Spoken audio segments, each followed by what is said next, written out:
नमस्कार दोस्तों। अगर आप एक गरीब आदमी हैं और आपने बैंक से 1 लाख रुपए का लोन ले लिया और आप खुदा न खास्ता उस लोन को नहीं चुका पा रहे, तो पता है आपके साथ क्या होगा? बैंक वाले या तो आपके घर पे कब्जा कर लेंगे या तो आपके खेत पर कब्जा कर लेंगे, उसको नीलाम कर देंगे। अगर आपने कोई 4 व्हीलर ली है, उसकी किस्त नहीं चुका पा रहे हैं, तो बैंक वाले आपकी कार को बैंक में खड़ा कर देंगे। ये सिस्टम है। लेकिन अगर आप अमीर आदमी हैं, उद्योगपति हैं, तो आपके साथ ऐसा नहीं होगा, चाहे आप कितना भी लोन ले लें। आप अगर ज़्यादा लोन लिए हैं, तो उसमें सरकार की तरफ से आपको रियायत मिलेगी, आपका कर्ज माफ़ कर दिया जाएगा। अगर उसके बावजूद आपका काम नहीं बनता है, तो आप देश छोड़ के भाग जाइए, सारा कर्जा खत्म आपका। ये है सिस्टम हमारे देश का। एक ऐसा आदमी जो दिवालिया होने की कगार पे था, जिसने यस बैंक से 8400 करोड़ रुपए का लोन लिया और उसके बाद में वह बैंक का कर्ज नहीं चुका पाया। कायदे से यह होना था कि अगर उसने लोन लिया है तो धीरे धीरे करके सूद ब्याज के साथ बैंक को पूरा पैसा लौटाना था, लेकिन ऐसा नहीं हुआ।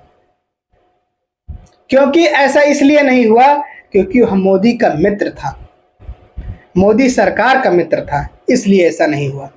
और मोदी सरकार जो कहती है कि हम 18-18 घंटे काम करते हैं, इन्हीं उद्योगपतियों पर 18-18 घंटे काम करती है, तभी तो इनका कर्ज माफ हो जाता है। 8400 करोड़ कोई मामूली रकम नहीं होती है, लेकिन उसमें से उसको 75% की छूट दी गई, सिर्फ 25% उसको बैंक में जमा करना पड़ा।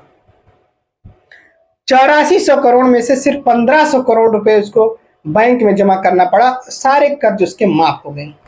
जिस व्यक्ति की मैं बात कर रहा हूं, वह जीटीबी का मालिक सुभाष चंद्रा जी हैं। सुभाष चंद्रा जी ने यस बैंक से 8400 करोड़ रुपए लिए थे जब वो एकदम दिवालिया होने की कगार पे थे, लेकिन सरकार ने उनका साथ दिया और 75% कर्ज उनका माफ कर दिया और सिर्फ 25% उनको कर्ज देना पड़ा, यानी कि 8400 करोड़ का सिर्फ 1500 करोड़ रुपए। क्या अगर एक गरीब आदमी होता, अगर उसकी इस कंडीशन ऐसी हालत होती, क्या उसके साथ ऐसा होता? कभी नहीं होता। क्योंकि जितने भी उद्योगपति हैं उनके लिए ये स्वर्णिम काल चल रहा है, ये मोदी युग चल रहा है।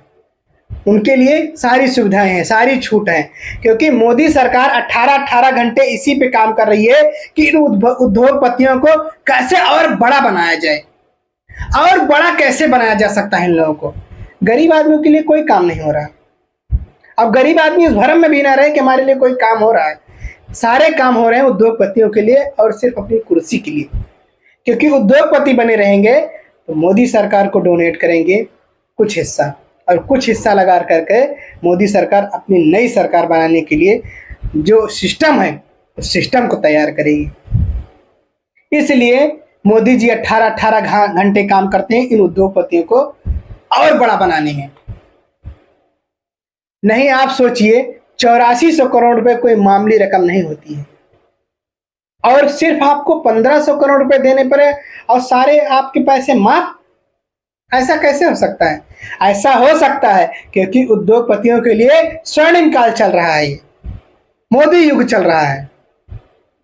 आप चाहे जो करिए, चाहे जितना कर्ज लीजिए, कोई दिक्कत नहीं। चाहे आप अडानी हो, चाहे आप सनी देओल हो, चाहे आप सुभाष चंद्रा जी हो, सबके लिए वही बात लागू होती है। सिस्टम बदल चुका है। यह सिस्टम सिर्फ उद्योगपतियों के लिए है, हम लोगों के लिए नहीं है सिस्टम। आप सोच कर देखिए, कभी आपने भी बैंक से अगर लोन लिया होगा, क्या आपके साथ ऐसा हुआ है कि जितना आप रकम लोन लिए हो उसका सिर्फ 25% जमा करना हो? ऐसा कभी नहीं हुआ होगा। अगर आप एक उद्योगपति होते तो आपके साथ ऐसा जरूर होता, क्योंकि आप उद्योगपति हैं, बड़े आदमी हैं। बड़े आदमी मतलब मोदी के पार्टनर हैं आप चाहे जो करिए, कोई दिक्कत नहीं है। ये जो सिस्टम है ये बहुत पेचीदा सिस्टम है, ये समझ से परे है। छूट मिलनी चाहिए गरीबों को, तो छूट मिल रही है अमीरों को। जो कंडीशन गरीबों की होती है वो अमीरों की नहीं होती। सोने की थाली में खाने वाले ये लोग और पत्तल में खाने वाले लोग गरीब, क्या इनका कंपेयर किया जा सकता है? कभी नहीं किया जा सकता है। सच सुनने की आदत नहीं है किसी को, और सच का सामना करने की हिम्मत नहीं है।